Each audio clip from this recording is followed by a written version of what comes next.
Antônio Cristino Cortes nasceu onde hoje é o Tocantins, né?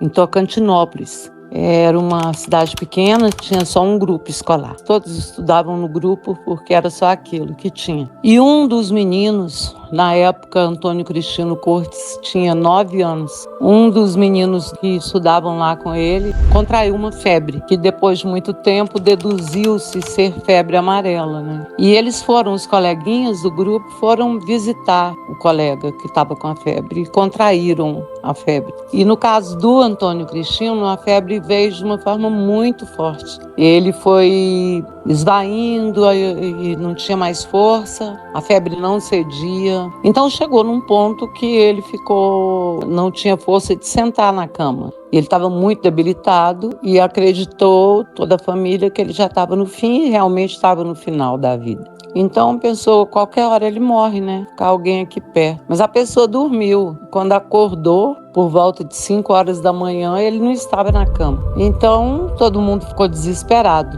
A família, os conhecidos foi avisando e todo mundo procurando. E ele sumiu.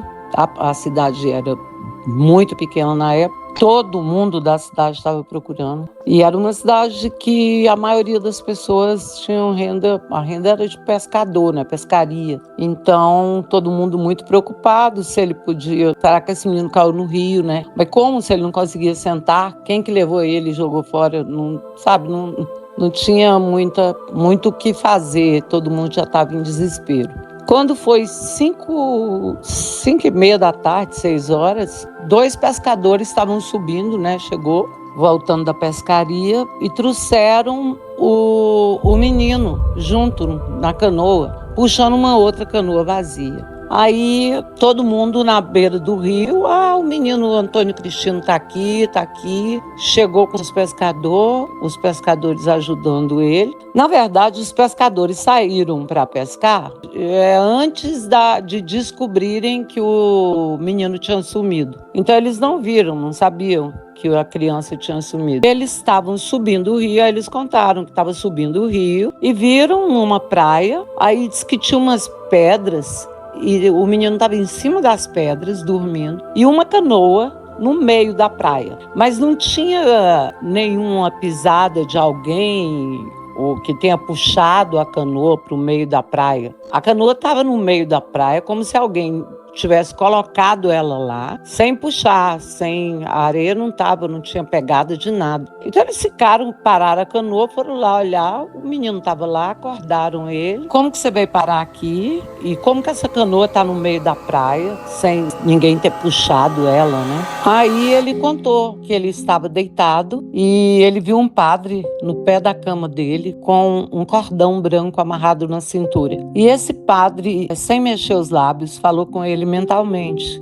Falou: levanta, Antônio, e me segue. Ele falou para o padre: eu não tenho força. Ele falou: eu te darei a força. E ele sentou na cama, levantou e seguiu o padre. Aí ele falou que a rua vazia, disse que a lua estava bonita. Ele falou que via a sombra dele e do padre. E o padre sem falar nada, ele também. E o padre andando até a beirada do rio. Quando chegou na beira do rio, as canoas ficavam no barranco do rio, em cima, para o rio não carregar à noite, né? Aí ele pegou uma canoa com uma mão, o padre, e colocou no rio. E o Antônio Cristino ficou olhando aquilo, né? E ele pegou a criança e mergulhou 3 vezes na água do rio, que é muito gelada. Colocou ele na canoa e desceram o rio. E o padre sumiu, ele ficou sozinho na canoa. Aí ele falou que desceu. Quando chegou numa praia, o padre apareceu de novo, puxou a canoa para a beira do rio, tirou o menino da canoa, mergulhou ele mais 3 vezes na água gelada, colocou ele em cima das pedras, que tinha umas pedras onde os pescadores avistaram ele. E a canoa, ele fez a mesma coisa que fez quando pegou. Com uma mão só, ele pegou a canoa e pôs no meio da praia. Por isso que não tinha rastro. O Antônio Cristino ficou com medo de ficar ali sozinho. Ele fechava os olhos e via vultos de cachorro, o delírio da febre, né? Aí ele chamou por aquele padre, né? E ele apareceu de novo e afugentou aquelas imagens da mente dele. Aí ele falou: me leva com o senhor. Aí ele falou: ainda não está na sua hora. Ele contou isso, né, para todo mundo, e a população pegou todas as crianças que estavam com febre e mergulharam elas todas no rio. Todos ficaram curados. E a partir deste momento, o Antônio Cristino Cortes passou a ser devoto de Santo Antônio. Tudo para ele era o Santo Antônio. E ele cresceu, se tornou professor, foi um homem muito inteligente, muito preparado por Deus, e ele se deslocou com os irmãos pelo Rio Araguaia, né? E ele veio para Araguaiana, né? E chegou aqui a posse dessa terra, que é a Barra, era de um senhor chamado Pedro.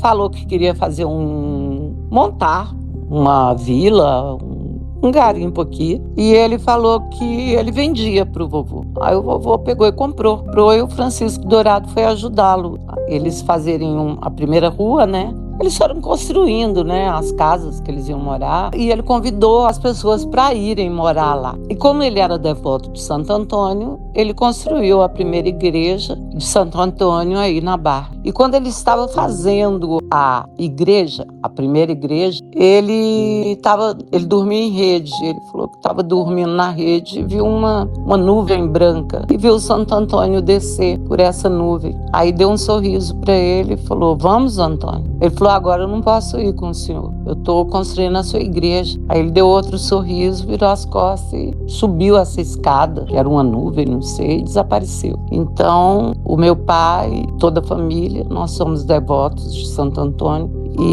e temos certeza que é santo que Deus determinou para cuidar de toda a nossa região.